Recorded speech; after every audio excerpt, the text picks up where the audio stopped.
Assalamualaikum warahmatullahi wabarakatuh.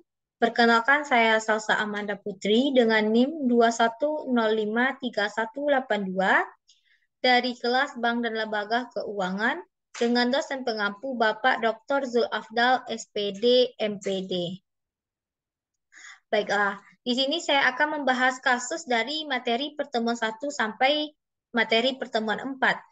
Materi pada pertemuan 1 yang membahas mengenai pengertian lembaga keuangan, materi pertemuan 2 sejarah perkembangan perbankan, materi pertemuan 3 arsitektur perbankan di Indonesia, dan materi pertemuan 4 Bank Sentral.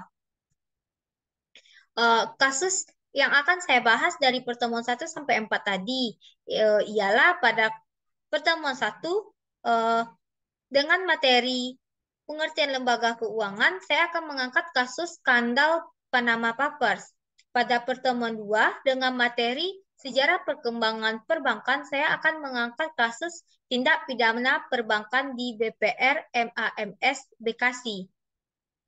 Pada pertemuan 3 dengan materi arsitektur perbankan Indonesia, saya akan mengangkat kasus ALA Malinda di Bank BRI dan Bank Mandiri.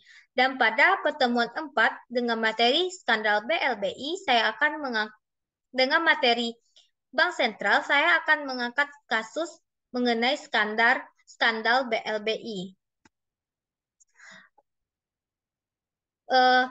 Kasus pertama yaitu skandal Panama Papers. Skandal Panama Papers mengungkapkan dokumen rahasia yang membuat daftar klien kelas kakap yang menginginkan uang mereka tersembunyi dari endusan pajak di negaranya. Dokumen rahasia itu kini menjadi konsumsi publik setelah bocor dari pusat data firma Human Mossack Fonseca di Panama.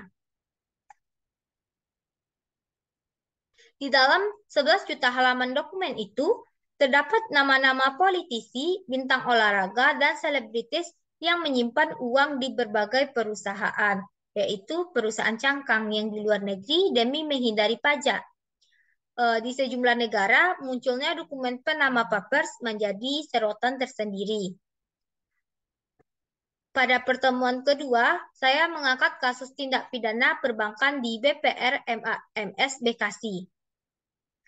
Otoritas Jasa Keuangan mengungkap kasus tindak pidana perbankan yang dilakukan Komisaris BPR Multi Arta, Mas Sejahtera berinisial H dengan nilai sebesar 6,280 miliar yang digunakan untuk kepentingan pribadi.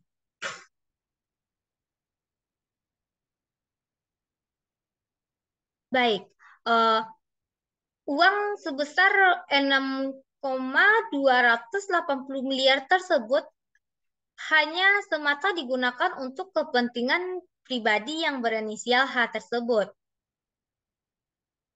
Kepala Departemen Penyidikan Sektor Jasa Keuangan Bapak Rohmat Sunanto menjelaskan bahwa pengungkapan kasus ini berawal dari temuan dalam proses pengawasan yang dilakukan OJK terhadap kegiatan BPR MAMS yang kemudian ditindaklanjuti oleh Satuan Kerja Penyidikan Sektor Jasa Keuangan OJK.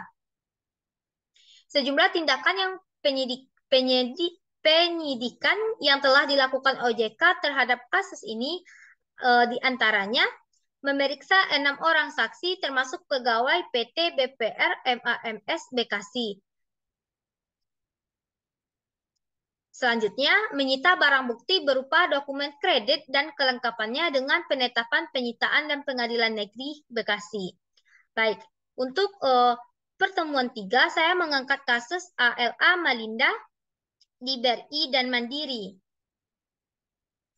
Kasus ALA Malinda di Citibank juga terjadi di Bank BRI dan Bank Mandiri. Dalam kasus itu, BRI dirugikan sebanyak 29,5 M dan Bank Mandiri didaksir dirugikan sebanyak 18 miliar. Polisi juga menetapkan tersangka dan menyita sejumlah aset tersangka. Kasus untuk Bank BRI ini terjadi pada Oktober 2010 dan untuk kasus pada Bank Mandiri terjadi pada Februari 2011. Baik, untuk pertemuan keempat, saya mengangkat kasus skandal BLBI. Skandal BLBI awalnya merupakan dana bantuan yang diberikan Bank Indonesia kepada bank-bank yang mengalami masalah likuiditas pada saat terjadinya krisis moneter pada tahun 1968 di Indonesia.